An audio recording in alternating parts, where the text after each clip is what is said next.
Então, oitavo ano, vamos aí dar continuidade ao estudo dos quadriláteros. Lembrando que nós ainda estamos estudando o capítulo 7 do nosso módulo 3.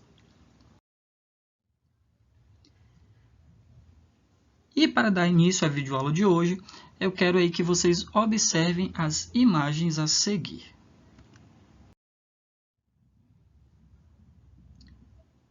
Então, turma, temos aí 6 imagens, características em comum que elas apresentam. As 6 possuem 4 lados, 4 vértices, 4 ângulos internos, 4 ângulos externos.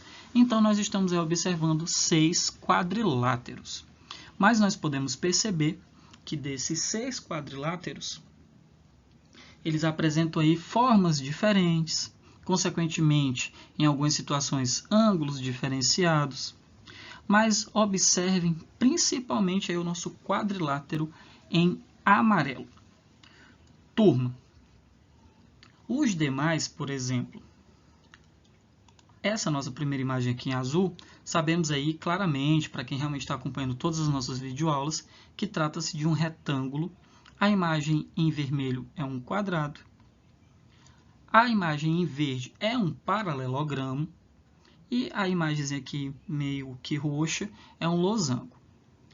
Então, não podemos esquecer que essas 4 imagens aqui, certo?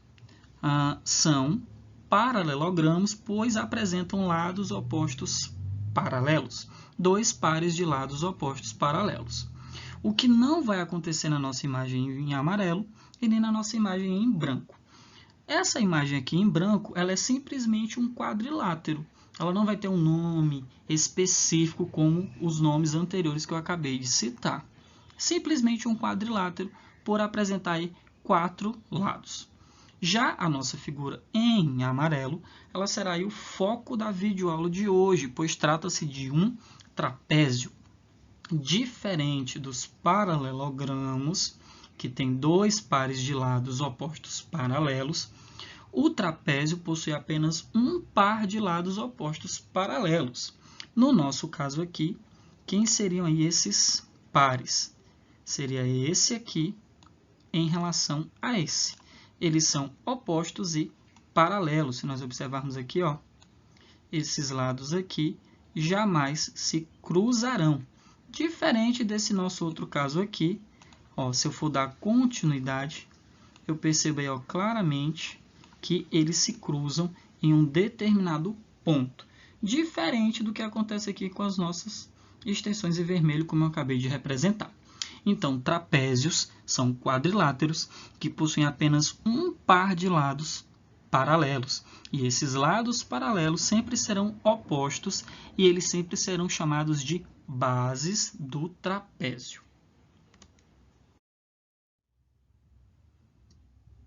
Então, turma, como eu falei, o foco da aula de hoje é o estudo do trapézio.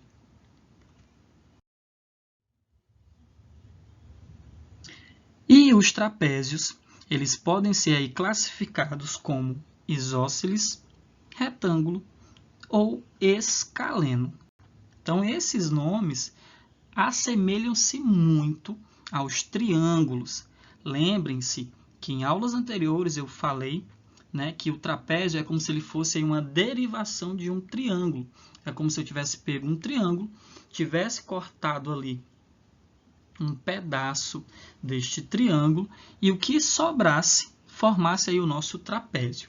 Então, os trapézios serão classificados como isósceles, retângulo e escaleno. E olha só, turma, como eu já falei, né, como eu já frisei, os lados paralelos dos nossos trapézios, eles sempre serão chamados de bases. Então, olha só.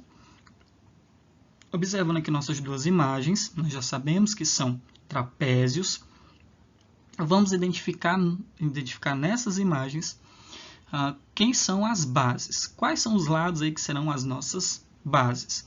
Lembrando que as bases sempre serão os lados paralelos. Então, no nosso primeiro caso aqui, quem serão aí as bases? Serão os lados DC e AB. AB será a nossa base maior e DC será a nossa base menor.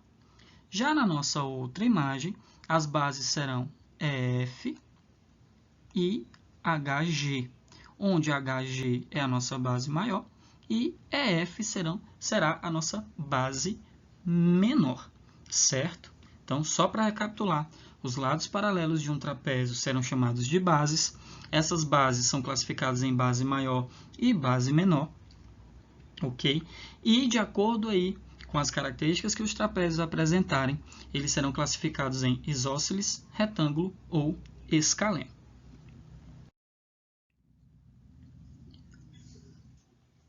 O que seria, então, turma, um trapézio isósceles?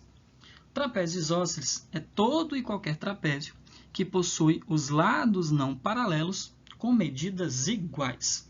Então, quem são aqui os nossos lados não paralelos? Serão os lados AD e BC. Se eles são os lados não paralelos, consequentemente, turma, os lados DC e AB são aí as nossas bases, ok? E aí, turma, no caso do trapézio isósceles, como eu já li aí para vocês, quando esses lados não paralelos são congruentes, ou seja, possuem mesma medida, o trapézio vai ser classificado como trapézio isósceles.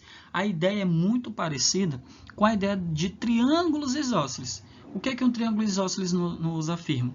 Que triângulo isósceles é aquele que possui pelo menos dois lados iguais. Então, no caso do trapézio isósceles, ele vai ser aquele que os lados não paralelos possuem mesma medida. No caso do nosso trapézio escaleno, os lados não paralelos, eles vão ter medidas diferentes. Então, vamos aqui primeiro. Quem são os nossos lados não paralelos? São os lados HE e GF. Observem que eles possuem aí, ó, medidas diferentes. Se os lados não paralelos de um trapézio são diferentes, o trapézio vai ser classificado como trapézio escaleno.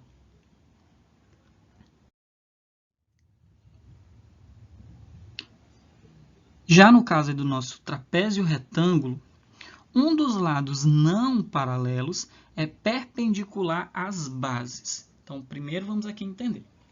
Primeiro vamos identificar no nosso trapézio quem são as bases. Lembrando que as bases de um trapézio são os lados paralelos. Então, no nosso caso, são os lados LK e IJ. Pronto, identificamos as bases do nosso trapézio. E agora vamos identificar os lados não paralelos. Os lados não paralelos só podem ser o IL e o KJ. Por que eles são não paralelos? Se eu der continuidade aqui, turma, ó, vai chegar um momento em que eles se cruzam. Então, consequentemente, são os lados não paralelos do nosso trapézio. Voltando aí ao nosso foco, que é classificar o trapézio, no caso do retângulo, um dos lados não paralelos será perpendicular. E o que é perpendicular? Forma um ângulo de 90 graus. Então, se você observar aqui o nosso ângulo L e o nosso ângulo I, como eles possuem essa simbologia nos indica que o ângulo em questão é um ângulo reto. Se um dos lados não paralelos forma com as duas bases, ok, turma? Muito importante esse detalhe, forma com as duas bases ângulos de 90 graus, o trapézio é classificado como trapézio retângulo. Vocês estão observando essa simbologiazinha aqui, ó, esse T, essa espécie de T invertido? Esse símbolo indica perpendicularismo, ou seja, é o símbolo que a matemática utiliza para indicar que dois segmentos de reta, ou duas retas, ou duas semirretas, são perpendiculares, ou seja, formam entre si um ângulo de 90 graus.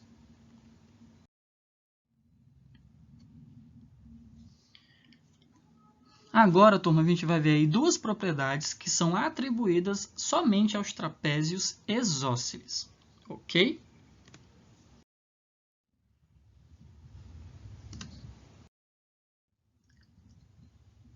A primeira delas nos afirma o seguinte: em um trapézio isósceles, os ângulos das bases são congruentes 2 a 2.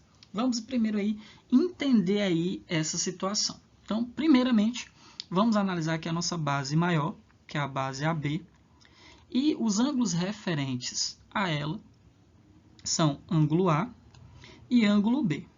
Então, turma, esses dois ângulos aqui, A e B, são congruentes, ou seja, possuem mesma medida.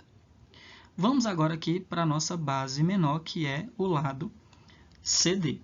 Quem são os ângulos relacionados a esta base menor?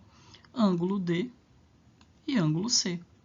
E eles, um comparado ao outro, nada em relação ao ângulo A e ao ângulo B, é o ângulo D relacionado ao ângulo C, já que eles são os ângulos relacionados aí à nossa base menor. E eles também são congruentes, ou seja, eles também são iguais entre si. O valor desses dois é diferente do valor desses dois. Agora, o ângulo D comparado ao ângulo C, eles têm mesma medida. Da mesma forma que o ângulo A comparado ao ângulo B, eles também terão mesma medida. Então, isso sempre acontece em qualquer trapézio isósceles. Os ângulos das bases são congruentes comparados 2 a 2.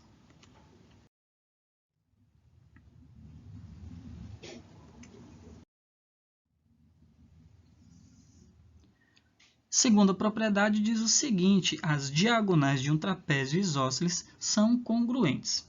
Então, vamos só recapitular o que são diagonais. São segmentos de reta que unem os vértices opostos da imagem.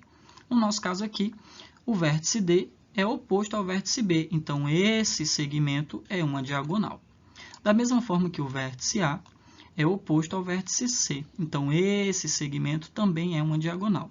Lembrando que em qualquer quadrilátero nós conseguimos aí traçar duas diagonais, certo? Então, turma, no caso do trapézio isósceles, essas diagonais sempre terão mesma medida. Ou seja, se a diagonal C, um exemplo, tem 5 centímetros, a diagonal AC, consequentemente a diagonal BD também terá 5 centímetros, porque em um trapézio isósceles, essas diagonais sempre terão medidas iguais, ou seja, sempre serão congruentes. Relacionado a isso, turma, vamos aqui, relacionado aí a primeira propriedade que eu acabei de descrever, que fala aqui os ângulos das bases de um trapézio isósceles são congruentes comparados aí 2 a 2, olha só essa questão. Sabendo que um determinado trapézio isósceles, um dos ângulos mede 52 graus, calcule a medida dos demais ângulos desse trapézio. Então, turma, temos aqui a imagem de um trapézio isósceles. Recapitulando, trapézio isósceles é aquele cujo os lados não paralelos são congruentes. Aqui o símbolozinho que nós estamos utilizando para saber que o lado AD é congruente, ou seja, tem a mesma medida do lado BC. E como eu já expliquei para vocês, os ângulos das bases serão congruentes, ou seja, ângulo D vai ter a mesma medida que o ângulo C e o ângulo A vai ter a mesma medida que o nosso ângulo B. Agora vamos aí para a prática em relação ao que a questão está nos propondo.